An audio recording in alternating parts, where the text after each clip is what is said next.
Imagine a plain wooden box packed with steamed white rice, tucked quietly under the rotting leaves in the ancient woods just beyond your land. In mere hours, this humble starch lure turns into a living jail for trillions of specialized, unseen native microbes. This isn't mere gardening, it's a direct assault on your reliance on the exploitative chemical giants.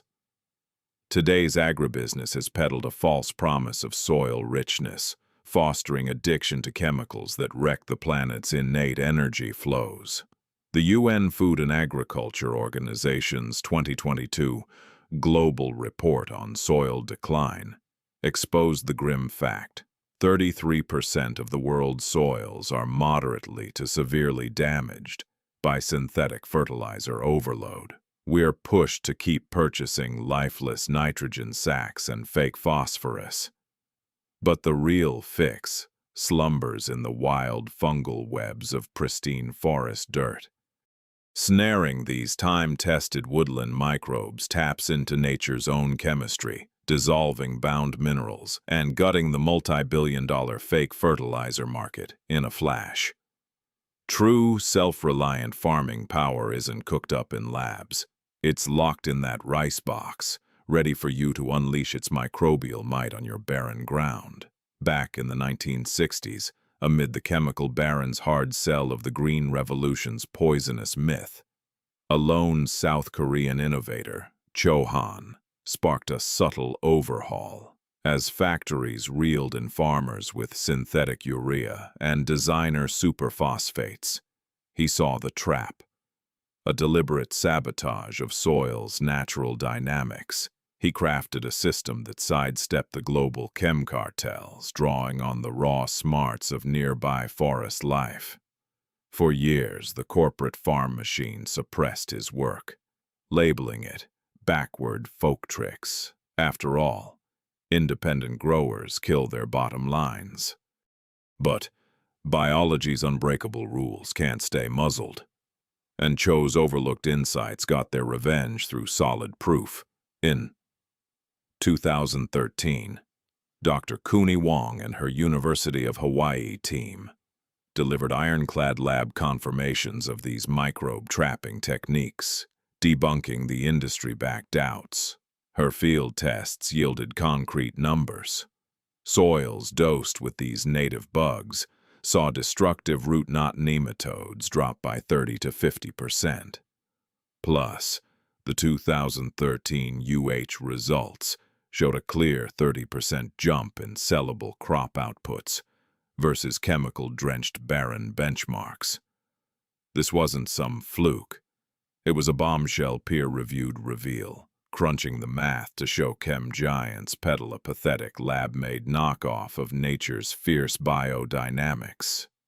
Under your neighborhood forest's leaf mulch hides an underground system that makes high-tech chem tricks irrelevant. Fertilizer conglomerates claim feeding plants is just about slinging soluble salt mimics on lifeless soil. Yet wild fungal threads expose the deeper truth. Grab those pale, stringy hyphae, and you've got a tiny legion armed with elite biotools for cracking Earth's toughest stuff. The U.S. Department of Agriculture's Natural Resources Conservation Service 2011 Soil Bioprimer confirms. These local fungi are the master builders of nutrient release. They skip waiting for rain to deliver chems. Instead, their cell tips build huge hydraulic thrust, like nano drills boring into stone and rot. Breaking in, the mycelium pumps out targeted organic acids and enzymes like lignin peroxidase. This powerhouse zeroes in on the rock-hard carbon chains in lignin from fallen timber and fibrous plants, freeing vast stores of carbon and minerals no fake fert can match. You've been tricked into shelling out for limited chemical extracts.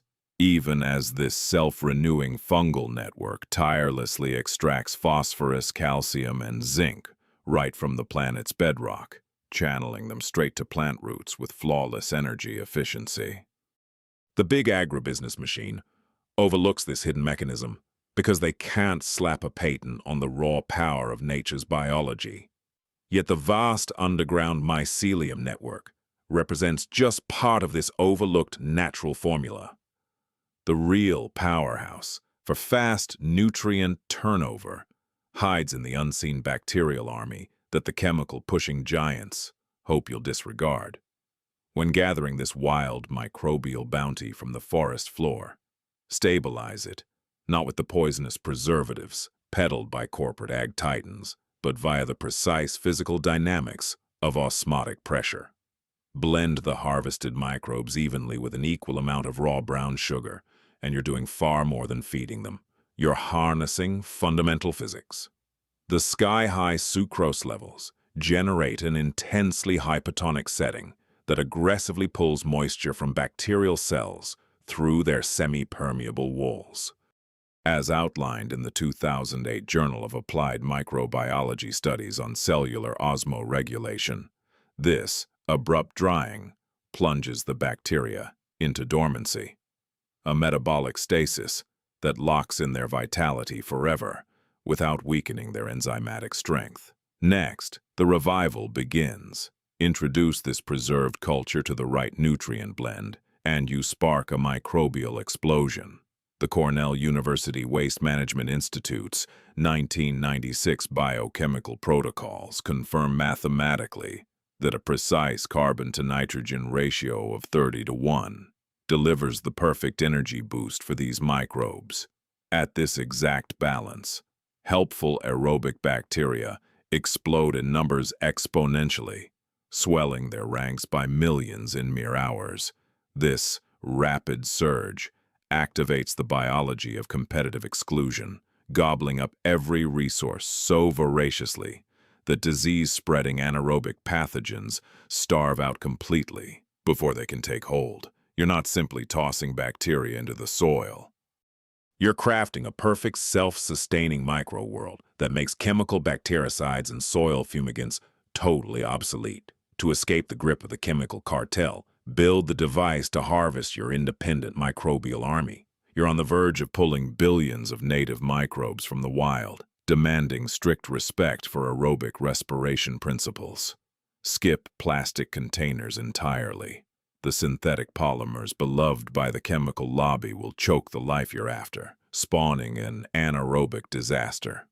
Opt instead for something ultra-breathable, like a raw cedar crate or a braided bamboo basket.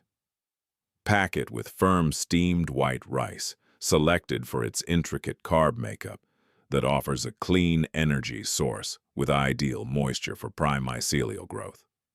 Carry this setup into a pristine ancient forest and plant it just below the surface, right at the zone where rotting leaves blend into the mineral-rich topsoil. Shield it with foliage against UV damage and scavenging critters. Then step back. Let this natural lure sit buried for precisely 72 to 120 hours in surrounding temps around 20 degrees Celsius. When you dig up the container, don't dismiss it as ruined rice. You're examining a vital biological marker. Per the rigorous mycological safety standards in the 1999 International Journal of Systematic and Evolutionary Microbiology, the good native microbes will show up as thick, cottony white fungal hyphae, thriving across the rice. That white mycelium is your hard-working captured crew. Still, enforce strict visual checks and zero-tolerance safety. Spot any bold colored contamination on the rice, like black, dark green, or bright yellow molds, and you've bred hazardous wild pathogens. Such hues often signal threats like Aspergillus flavus, proven since the 1960s to churn out lethal byproducts called aflatoxins. If those danger flags appear, burn or deep bury the tainted setup at once and restart. No more buying lifeless bagged fertilizers. You're now mastering the gritty truth of wild biology.